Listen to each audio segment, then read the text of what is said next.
What's up everyone? Today I'm down at Touring Sport getting to check out the 2017 Zero SR ZF13.0. Huge thanks to them for providing this electric motorcycle for me today. Definitely check out their website in the description below.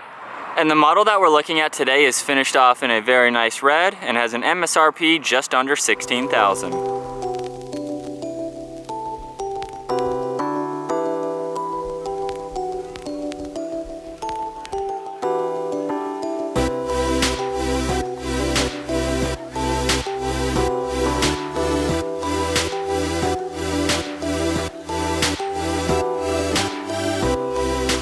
This bike is powered by a Z-Force 75-7 passively air-cooled, high-efficiency permanent magnet with a brushless motor. The motor produces 70 horsepower at 5,300 RPM and 116 pound-feet of torque at an instant. It is belt-driven to the rear wheel with a carbon fiber belt. Dry weight can range between 313 and 452 pounds depending on the model that you go with. 0 to 60 can happen in the low 3-second range, just depending on the rider's skill level, with a top speed at 102 miles an hour. And as far as the range goes for this bike, if you get the ZF 6.5, it can do 81 miles city and 41 miles highway. The 13.0 that we're looking at today can do 161 in the city and 81 on the highway. And if you get the power pack added to the 13.0, it can do 202 miles in the city and 101 miles on the highway. And those highway numbers are based off of an average speed of 70 miles an hour. The charge time for a complete full charge is anywhere between 4.7 and 11 hours, again depending on the motor you go with, and with the max accessory chargers it can happen as little as 1.1 to 3.1 hours. And to charge this bike, we go to the left side of it, pull on this little cap here, and that's where one side will plug into. The other side can go right into a normal 110 3-prong outlet. So you can hook that up right into a normal outlet in your garage.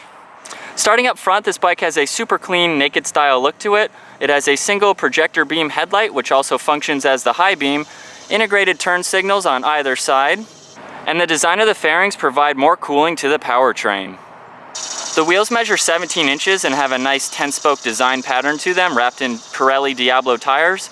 The front suspension is a 41mm inverted cartridge fork with adjustable spring preload, compression, and rebound. The front travel is at 6.25 inches, and the front brake is an asymmetrical dual-piston floating caliper with a single 320mm disc. The seat height measures 31.8 inches, so an average seat height for a bike. At 5'10", my feet are perfectly flat on the ground, and it has a wheelbase of 55.5 inches. The rear suspension is a 40mm piston with a piggyback reservoir shock with adjustable spring, preload, and rebound dampening. The rear travel is at 6.35 inches, and the rear brake is a single piston floating caliper with a 240mm disc. And finishing up in the rear with the center brake light, your turn signals on either side, and of course the license plate holder. This bike is made from an aircraft grade aluminum twin spare frame, which provides it with a very low center of gravity, handles extremely well as you'll see later in this video.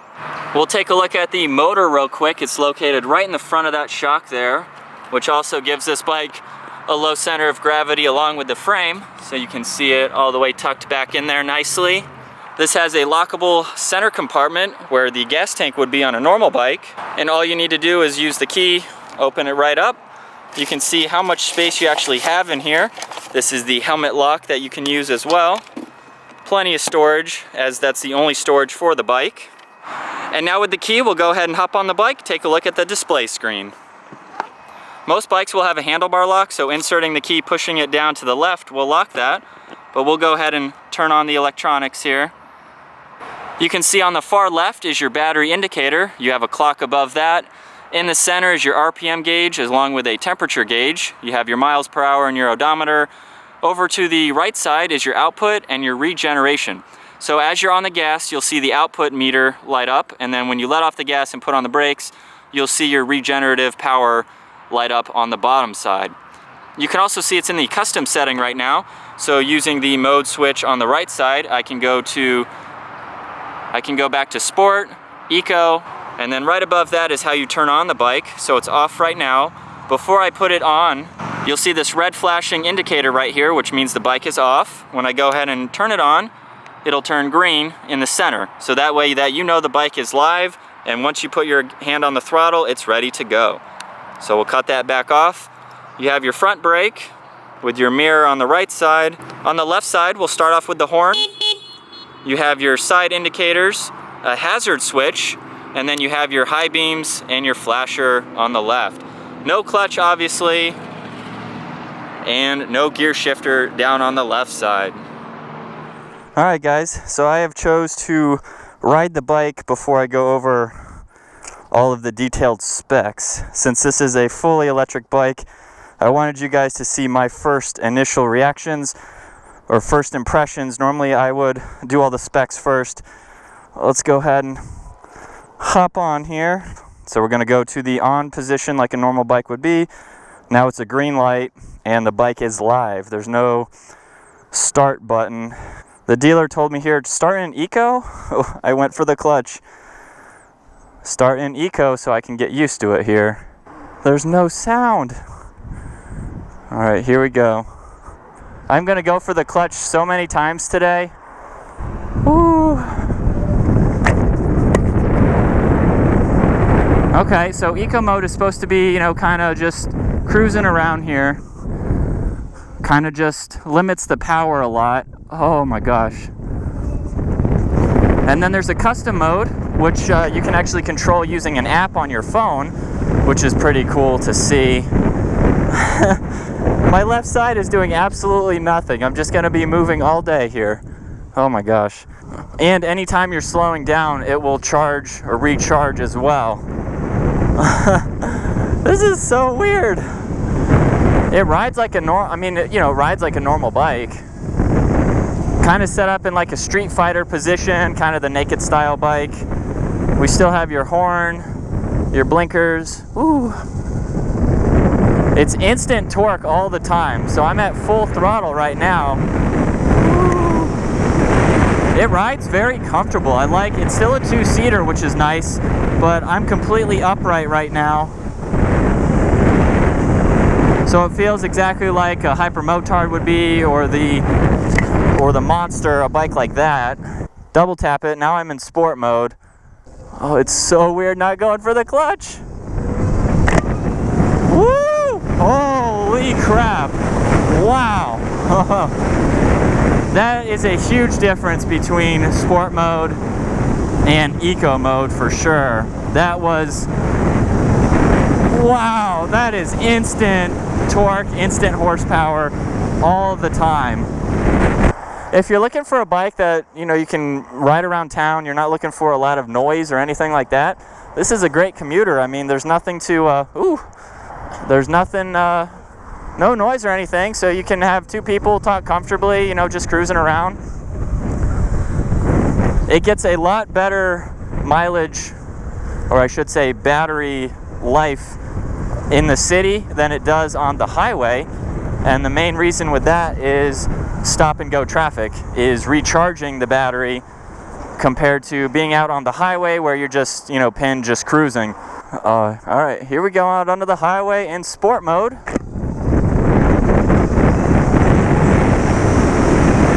Wow, oh my gosh. This is like clutchless upshifting on a normal bike, but just instant go power. That's so crazy. And you can also get a power pack for it, which adds even extended range to your battery life. So the charging is still going to take the same amount of time, but when you get battery pack accessories, you can add the range to how long the battery will last. It's so quiet. All right, here we go. I'm not sure what this red line's at. The RPM gauge is at 2,600 right now, going 40 miles an hour.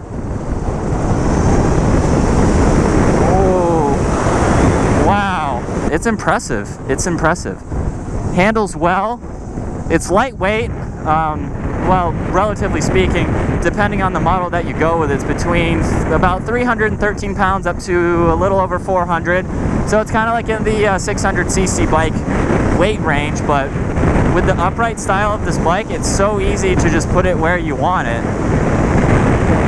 As far as handling goes, like I said again, very maneuverable, very easy to do, and it's comfortable. I really like the seating position on this bike. I am pretty much vertical right now in my back. So I could definitely see this being a really easy city bike.